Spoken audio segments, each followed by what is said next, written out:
Yes, so what I would like to do is just show you how I've been redesigning the Canvas site in terms of weeks 6 to 12, and this is based on student feedback.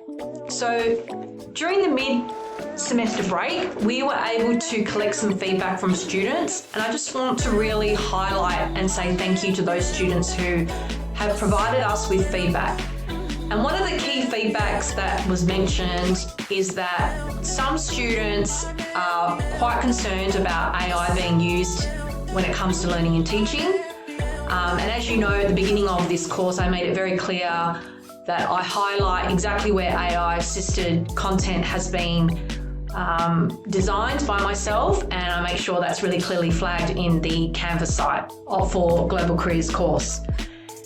Now, every student cohort is different and every teaching team is different. So in terms of the teaching team, we all have different opinions around using AI. And I know that also relates to students. They have different opinions as well. So I'm very aware that we have students in the cohort that are pro-AI use, and those who are sitting in the middle, not too sure, maybe yes, maybe no. And then we have other students that are really wanting not to use anyone to use AI, and including themselves and including their teachers. And I sometimes feel quite disappointed when they come across a course that's using AI.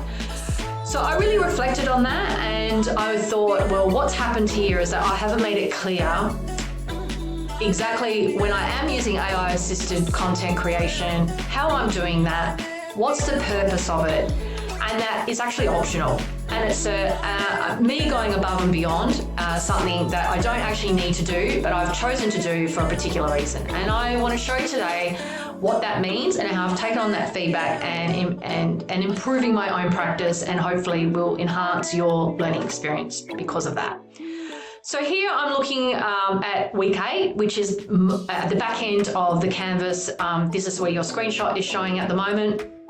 This has already been prepared and is live to all students. So we're looking in week 8 at preparing for and doing interviews. And as you'll see, I haven't changed a lot, and I've just made sure that all the modules from week 6 to 12, because that's when we receive the feedback, we received just before week 6. In terms of modules 1 to 5, I will update that and align to this model for next year. But in terms of your experience, you'll be able to experience this this new design moving forward. And I really didn't change a lot, but what I did was I rearranged things to make it a lot more clear to students that when I am using AI-assisted platforms, why I'm doing it and for what purpose. So as a student, you'll come into your week 8, for example, and start getting ready prior to your in-person tutorial class. So in this particular example, we're looking at preparing for and doing interviews. So nothing has really changed in a sense that at the top end of the Canvas site here, you will have your responsibility as a learner. What I expect that you will achieve before you go into your in-person tutorial. You would have looked at the online lecture, watched it, taken notes, and reflected on your own learning in preparation for the in-person tutorial. What I've changed is I've made sure that's up front. I've also put in a preamble letting you know who the person is who's doing the online lecture, and if there's any guests, who they are. And those are hyperlinked so that you can find out more about them as individuals.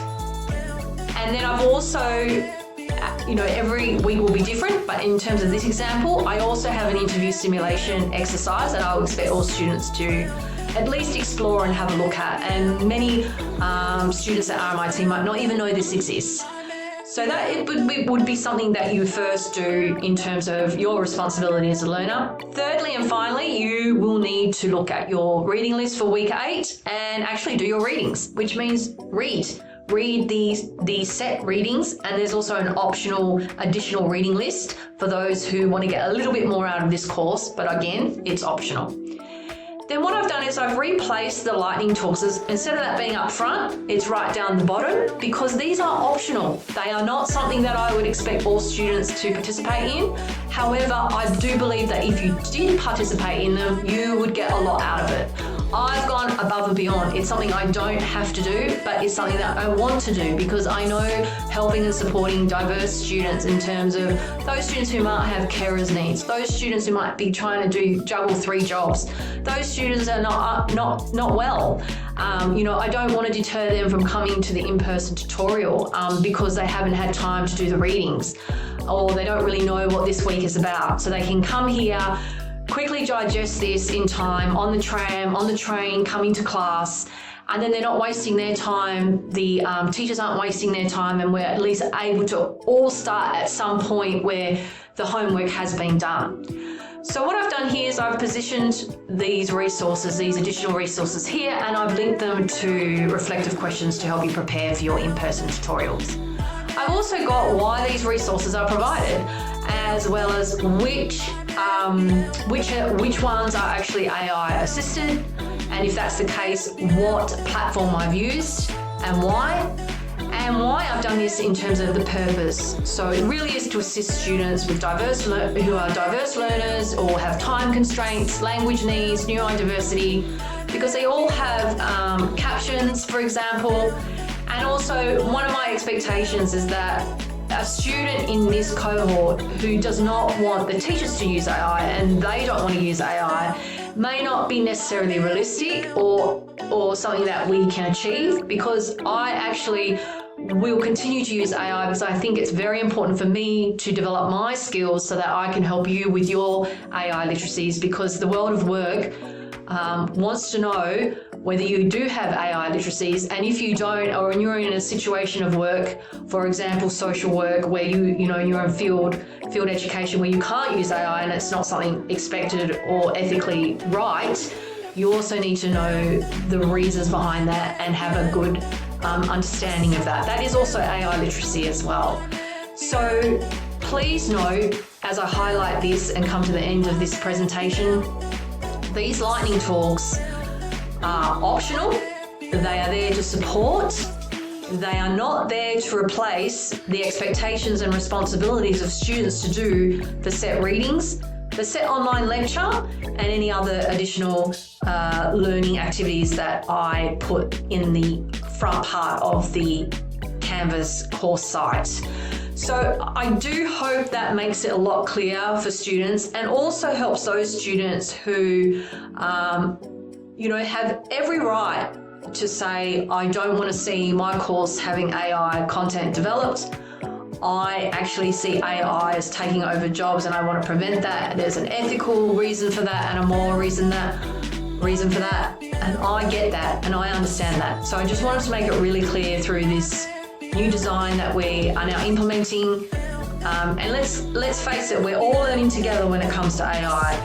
And so this podcast in particular, yes, it is AI assisted. Yes, I have used Notebook LM. The reason I use Notebook LM because it does not collect people's data. It only curates what you feed into it. So you need to own the intellectual property around the concept or idea.